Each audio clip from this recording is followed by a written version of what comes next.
लेक्चरों में पढ़ा है कि रिसर्च क्या है, कि किस तरीके से हमें रिसर्च करनी है, कि एक सोशियोलॉजी स्टूडेंट को कैसे रिसर्च करते हैं, कि दो मेथड्स है रिसर्च के, एक आर्बिट्री मेथड, दूसरा साइंटिफिक मेथड। अब उससे हट कर थोड़ा हम पढ़ेंगे कि मकसद क्या है रिसर्च का, what is the purpose of research और what are the objectives of research. Research के ऑब्जेक्टिव्स क्या है, क्या फायदा हमें रिसर्च करने के बाद, या क्या मकसद है रिसर्च का।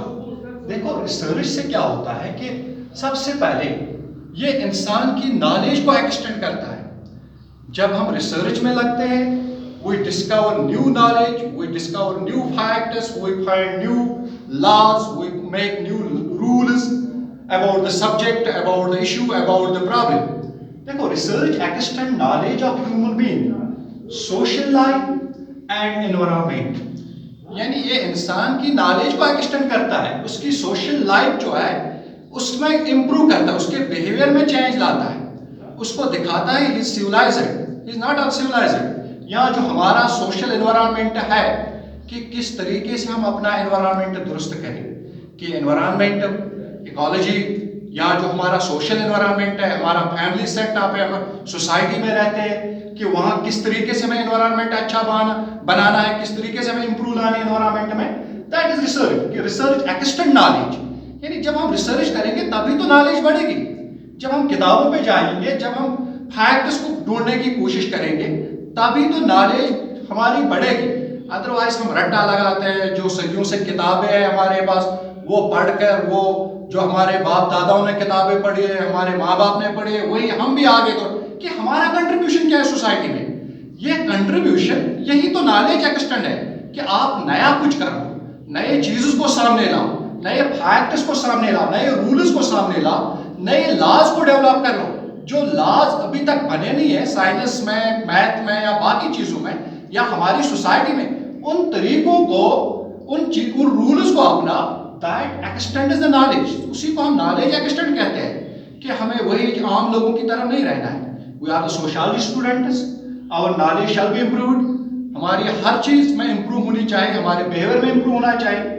And research uncover the mysterious of nature, जो इस अर्थ पे हिडन है, जो फैक्ट्स आज तक सामने नहीं आए हैं, जो चीजें सामने नहीं आए, वो रिसर्च से हम उनको सामने लाते हैं, नए चीज़ों को हम सामने लाते हैं, नए रूल्स को सामने लाते हैं। मिस्टीरियस यानी जो हिडन है, जो इस नेचर में हिडन रखा है, इस अर्थ पे हिडन रखा है, इनको हम सर्च करें। आप देख रहे हो नासा है यूएसए में, वो किस तरह खोज कर रही है मार्स पे या मून पे या बाकी चीजों में जा रहे हैं कि ये जो फैक्ट्स कुदरत ने रखे हैं, इन चीजों को, इन फैक्ट्स को लोगों के सामने लाना है, यानी इन चीजों को लोगों तक लाना है। That is uncover the mysterious nature, uncover the mysterious facts, यानी उन फैक्ट्स को सामने लाना। उसके लिए ये ऑब्जेक्टिव है रिसर्च का, ये पर्पस है रिसर्च का।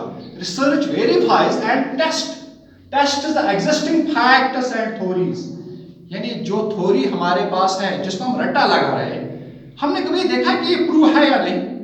हमने कभी सोचा है कि हम जो किताबें पढ़ रहे हैं कि क्या ये दुरुस्त है। हम जो कोई किसी कोई प्रॉब्लम का सॉल्यूशन ढूंढ रहे, क्या ये फैक्ट है, या हम ब्लाइंड बिलीव कर रहे हैं कि जो मैंने भी साइंटिफिक मेथड में पढ़ा है कि इंक्वायरी होनी चाहिए, इन्वेस्टिगेशन होनी चाहिए। वो इन्वेस्टिगेशन जो एग्जिस्टिंग, जो हमारे पास है, उन फैक्ट्स को हमें टेस्ट करना है।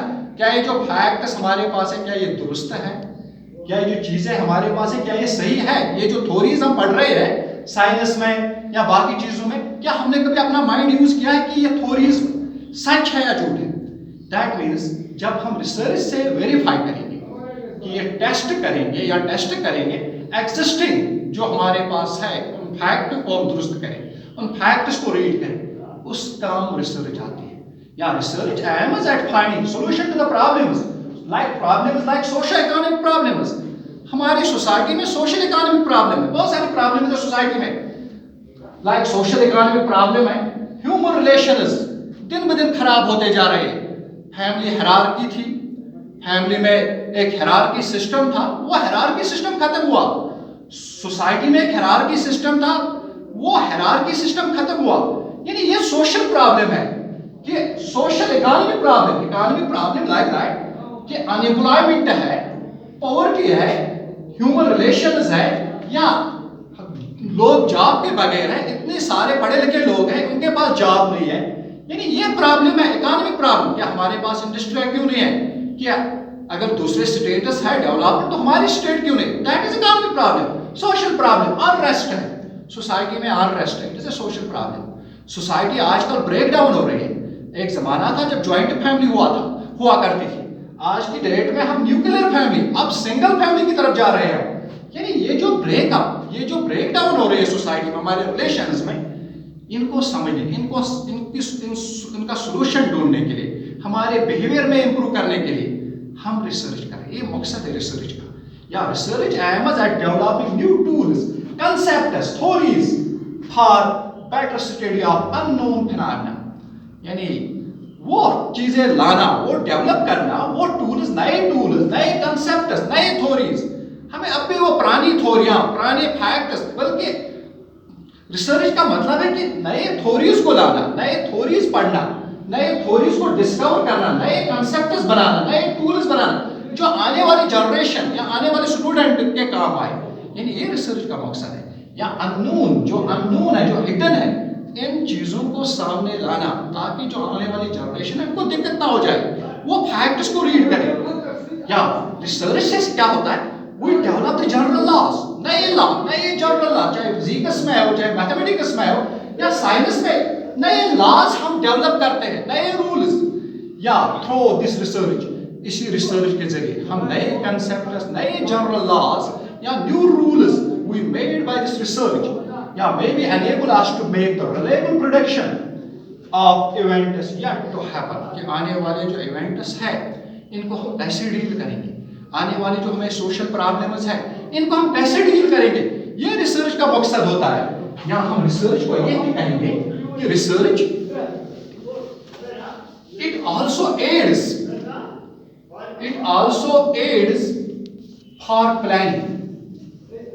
रिसर्च हमें हेल्प करती है प्लानिंग में, planning for national development.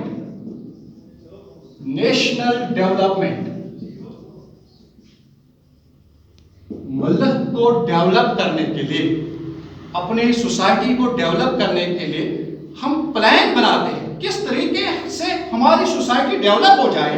Planning for like that, हमारे पास बहुत सारे प्लान्स हैं, इकोनॉमिक प्लान्स, कि किस तरीके से हम लोगों की बेटर इकोनॉमी देंगे, इकोनॉमी या इंडस्ट्रीज, किस तरीके से हम इंडस्ट्रीज को डेवलप करेंगे ताकि ये जो जनरेशन पढ़ी लिखी है इनको हम जॉब प्रोवाइड करेंगे। या वी हैव सीन द नीति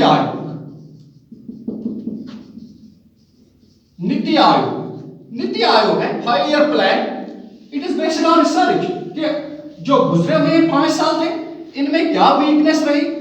जब हम उस पर तजुर्बा करते हैं कि लास्ट 5 ईयर्स जो गुजरे थे उनमें क्या कमी रही, अब नए प्लान्स में हमें क्या इंट्रोड्यूस करना है। यानी plans, national plans, 5 year plans,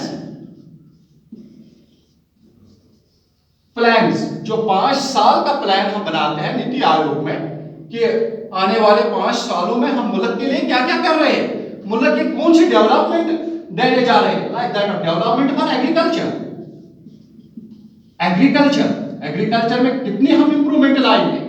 development in education, कि एजुकेशन में कितनी डेवलपमेंट लाएंगे, कितने हम डॉक्टर्स पैदा करेंगे अपनी कंट्री में, कितने हम इंजीनियर्स, कितने आईआईटीआं खोलेंगे हम, कितनी यूनिवर्सिटियां खोलेंगे, कितने बच्चों को हम शिक्षा दे पाएंगे। That is the purpose of research, यही रिसर्च का मकसद है। या हम देखते हैं एग्रीकल्चर में कि इंडिया में एग्रीकल्चर कि कोई स्टारवेशन पे ना रहे, कोई भूखा ना, स्टारवेशन पे ना रहे, कोई भूखा ना रहे, कि किस तरीके से हम एग्रीकल्चर में इंप्रूवमेंट लाए, एग्रीकल्चर में नए टूल्स, न्यू मशीन्स या न्यू टेक्निक्स इंट्रोड्यूस करें ताकि हमारा एग्रीकल्चर बेटर रहे। या हम प्लान्स बनाते हैं फॉर रूरल डेवलपमेंट, कि किस तरीके से हम जो गांव है, जो दूर दराज देहात है हमारे, उन देहातों में कैसे हम तरक्की लाएंगे, कैसे हम देहातों को इंप्रूव करेंगे। रूरल डेवलपमेंट प्लान्स, यानी जब ये प्लान हम बनाएंगे दैट इज नेशनल डेवलपमेंट, तभी हमारा मुल्क डेवलप हो जाएगा, तब जब हम शिक्षा अच्छी देंगे, अच्छी यूनिवर्सिटियां देंगे, अच्छे कॉलेजेस बनाएंगे, डॉक्टर्स अच्छे निकलेंगे, इंजीनियर्स अच्छे निकलेंगे, तभी हमारा नेशन जो है वो डेवलप। तो हम ये कहेंगे कि रिसर्च का पर्पस जो है, इट एड्स फॉर प्लानिंग। ये प्लान के लिए ये एड प्रोवाइड करता है, help for planning, for national development. Is it clear? Thank you sir.